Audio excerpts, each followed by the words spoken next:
you think for a hot second that maybe a movie studio learned a tiny bit of restraint, and nope.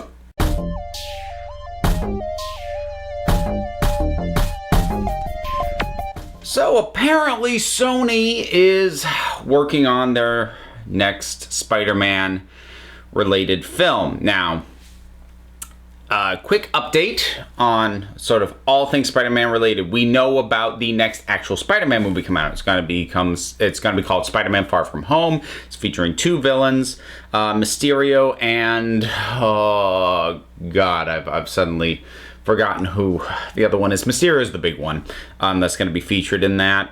Obviously, we have Into the Spider-Verse coming out, which may or may not be directly connected since it seems to be a multiverse story. We'll see. We've got Venom coming out later this year. They had in development Silver and Black, which was going to be a team-up film between Silver Sable and Black Cat, two Spider-Man supporting characters. That has been taken off the schedule. Doesn't mean the project's completely shelved, but it does mean that it's in a state where it's not going to be ready by the time they thought it was. So it's either completely dead or basically put on the back burner. And they had also previously announced they were working on a Morbius film, who is I hesitate to call him a Spider-Man villain. That's how he was originally introduced, as a Spider-Man. Villain is even an overstep, kind of, because he's a weird character. But antagonist, certainly. And since Sony had the rights to him, they were looking at doing him as a solo. So this is all very familiar to kind of what happened or what was happening around the time Amazing Spider-Man 2 was supposed to come out. Now, it did seem like they were showing a little more restraint than that time, because that one they had like very blatantly announced, we're doing a Sinister Six movie. Word came out they were planning an Aunt May prequel movie, which they denied, but then when the Sony hacks came out, we found out no, they were really talking about doing that. And pretty much all that got shelved when Amazing Spider-Man 2 underperformed. Now, this time, while we already kind of had shades of that, it did seem like they were approaching it a little bit more cautiously. Like I said, Silver and Black getting moved off the schedule seemed to be a good thing. It's like, oh, they realized it's not going to be ready. Cool. Venom, they've been trying to get a Venom movie forever. That's almost like they had to get that monkey off their back. Morbius, while that was a slightly odd choice, he has carried his own series at a number of points. He can work as a solo character. That can work. But now they've also apparently started working on a Kraven the Hunter movie. And now I'm starting to get flashes to when they really got overambitious ahead of Amazing Spider-Man 2. And kind of what's scary is they're doing it almost at the same point in the whole thing, which is we're waiting on the sequel to the one that did well, and they're already assuming massive success and planning all these spin-offs. So I guess a little bit about Kraven the Hunter first of all. Kraven the Hunter is a long-time Spider-Man villain. He is an iconic Spider-Man villain. And I would like to see Kraven the Hunter as a Spider-Man villain. Actually, he would have been my pick for the second Spider-Man film, if I'm being completely honest. Second or third, definitely. He's not a guy you start with. So Kraven, most famously, he's done a number of things, but he's been part of the Sinister Six, all this stuff. But most famously, Kraven was he was obsessed with Spider-Man because he was always kind of big about taking down hard-to-get game. That's what his name means and implies. And he has some degree of powers. He's kind of augmented a little bit the way Black Panther is, herbs and potions or whatever. Now, most famously, he beat Spider-Man, buried him alive,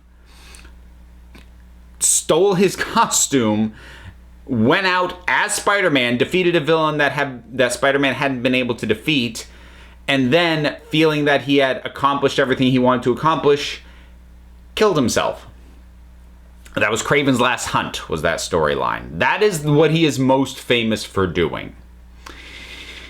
So here's the problem with doing a Kraven solo film, especially since it appears to be that they are gearing up to do it the same way they're doing the Venom solo film.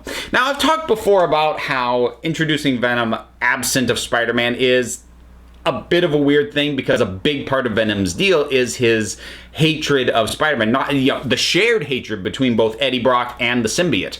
But that's being removed. Now, that said, you can remove that and still have a interesting story and a compelling character, especially if you're willing to go R and horror tinged with it, because you've still got a story of a guy possessed by an alien parasite and, struggling with it, trying to come to terms with it, and trying to be good-ish in a very violent way. You can still get a movie out of that, certainly. Now, where it's going to become weird is if they ever actually try and use him as a Spider-Man villain. I'm not sure how they're going to justify that, because Spider-Man isn't part of his origin now. But taking him as a character unto himself, yeah, you could do that. That works.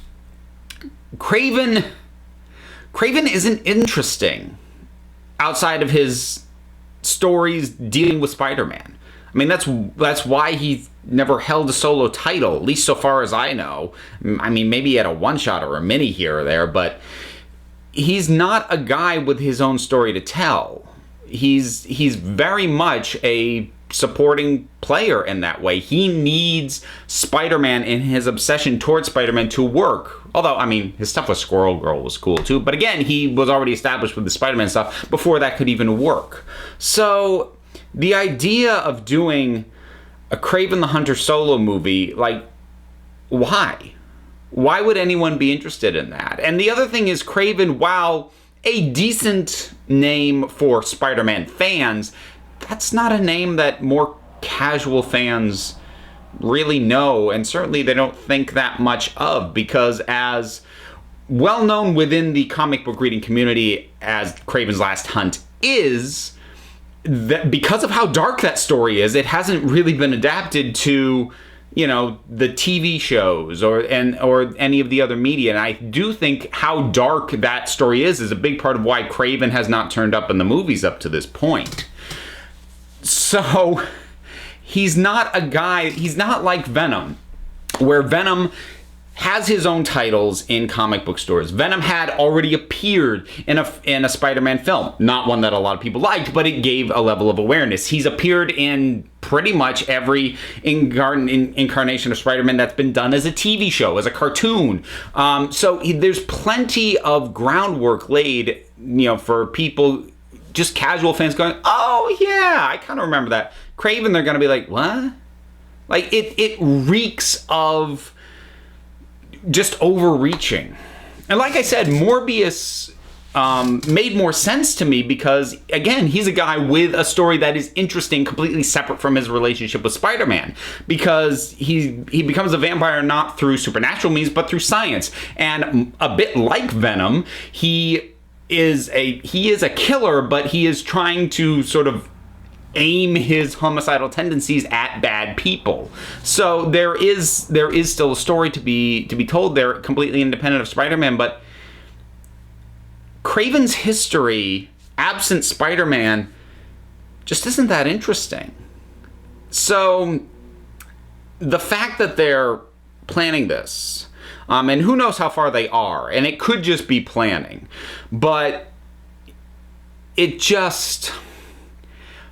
Sony's desperation is palpable. I've talked about sort of Sony's general status as a movie studio before. They really, really are desperate for a stable franchise, because most studios at this point have at least two reliable, stable franchises, the things that they can go back to, the things that are the sure thing that allow them to also do other stuff. Sony kind of has Spider-Man, and they have to share that playground with Marvel. So far as we know, it's not actually a profit share situation, but they don't have complete control over that process. At least not the movies with Spider-Man himself. So they're grasping at straws, and that's exactly what it looks like, and that's what it feels like. And this level of desperation just makes me very, very nervous. Because the Spider-Man films proper, at least, well, the first one anyway, we'll see with the second one, feel more Homecoming felt built as a story to tell, not as a platform to launch a franchise. It had the potential to launch a franchise, of course, but it didn't feel like it was designed as that first with a story retrofit into it. Amazing Spider-Man 2, ultimately the reason that movie had great moments, but was such a mess is because it felt like a PowerPoint presentation for investors saying, here's how we're laying out the next 10 years worth of Spider-Man movies we're gonna make, with like weird, awkward connecting bits between these little bits that they're showing. Like, and here's the part where we introduce the Sinister Six, and here's all the things, and here's how we're gonna get the Green Goblin, and here's this, and here's that, and here's the Rhino, and then they connected it really weakly and loosely. That's what Amazing Spider-Man 2 felt like. And I don't have a lot of faith in Sony as a studio. I'm a pretty cynical person when it comes to my thoughts on how studios are run and why they make the decisions that they do. I will say, however, there are some that do what they do well. Marvel certainly does. Honestly, Fox is going to become part of Disney now, but Fox had gotten its feet under itself in terms of managing things like X-Men, and seemed to have ditched some of its more egregious habits in recent years. You've got some studios that seem to have a sense of things. Warner Brothers, they know how to get movies made, but you can really feel the executive hand, so you got overreach there. But Sony just feels like they're floundering as a studio. They feel like they are drowning and desperately gasping for air, and they are hoping that this Spider-Man stuff is a lifeline.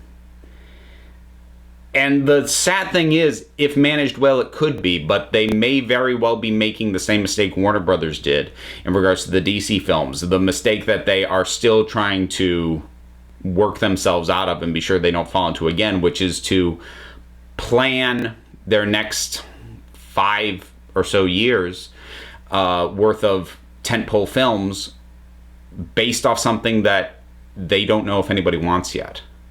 Because they seem to be assuming that Venom's going to be a hit. And they're moving forward with more movies about Spider-Man villains. And that is presumptive. And it's too early. People may not like Venom. We could totally have an Amazing Spider-Man 2 situation where they lay all these groundwork and all these plans, and then the movie does fine. Or, God forbid, even flops. And then they're going to look at all these plans and go, crap. Which is exactly what happened to the DCEU after Justice League. Or, well, I mean, even before that. But definitely Justice League was the nail in the coffin to the approach they've been doing up to that point of all this big interconnected, set everything up based off this film. Here's the next 5 years worth of stuff we're going to do plot. And now DC has very deliberately gone, look, we're slowing down. We only have dates announced for the ones that are actively in production. We're working on a Batman. We're working on a Birds of Prey. We're not even announcing years that we're planning to release those because we'll figure it out as we move along, because we're not going to presume that everything is a hit, which was a smart thing for them to start doing. And I think Sony, despite their own history, plus what happened at Warner Brothers, their desperation is overriding whatever good sense should be telling them this is a bad idea on how to proceed. So that's it. I mean, that it started as sort of my picking apart why the idea of a Kraven the Hunter movie isn't a good idea in the first place, and then just launched into an overall bleak outlook on Sony. Hadn't planned on it going there, but there you go. So, Kraven the Hunter, what Sony's up to in general in regards to Spider-Man spin-off material. What do you think about it? Whatever your thoughts are, drop something down in the comments. Let's talk about it. There's all the stuff to do. You know what it is. You don't need me to tell you. I will mention that I do have a Patreon, but there's a link to that and a ton of other stuff. It's in the description. So until next time, this council is adjourned.